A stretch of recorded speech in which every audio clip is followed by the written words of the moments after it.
हिंदी दुनिया की सबसे अधिक बोली जाने वाली भाषाओं में से एक है। भारत और उससे परे करोड़ों लोग इसे हर दिन उपयोग करते हैं।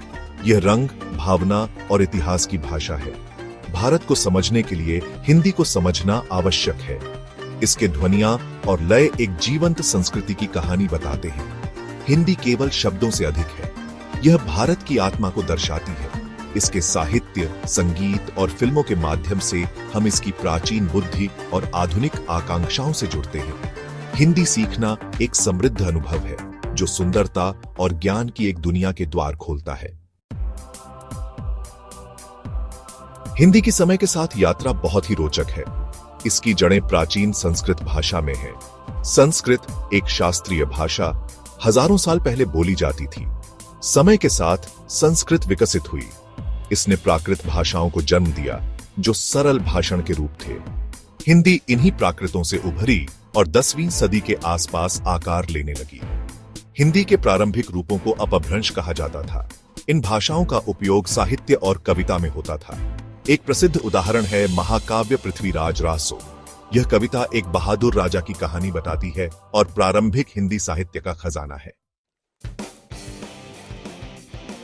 जैसे जैसे हिंदी बढ़ी, इसने अन्य भाषाओं से मुलाकात की।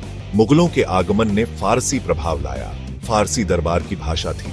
कई फारसी शब्द हिंदी शब्दावली का हिस्सा बन गए। अरबी ने भी अपना निशान छोड़ा, मुख्यतः धार्मिक ग्रंथों के माध्यम से। किताब, पुस्तक और खुदा, भगवान जैसे शब्द हिंदी में आम हो गए। बाद में ब्रिटिश साम्राज्य ने अंग्रेजी को मिलाया। ट्रेन और हॉस्पिटल जैसे अंग्रेजी शब्द हिंदी में अपनाए गए। भाषाओं का यह मिश्रण एक अनूठी भाषाई टेपेस्ट्री का निर्माण करता है जो आज की हिंदी है। आज हिंदी भारत की आधिकारिक भाषा है। यह सरकार, शिक्षा और मीडिया में एक महत्वपूर्ण भूमिका निभाती है। बॉलीवुड, भारत का प्रसिद्ध फिल्म उद्योग, हिंदी का उपयोग करके दुनिया भर में लाखों लोगों का मनोरंजन करता है। आधुनिक हिंदी नए शब्दों और वाक्यांशों को अपनाकर विकसित होती रहती है। हिंदी का भविष्य उज्जवल है। जैसे जैसे भारत का वैश्विक प्रभाव बढ़ेगा, वैसे वैसे उसकी भाषा भी बढ़ेगी। हिंदी एकता की भाषा है जो विभिन्न क्षेत्रों और पृष्ठभूमियों के लोगों को जोड़ती है। इसकी यात्रा भारतीय संस्कृति की स्थायी भावना का प्रमाण है।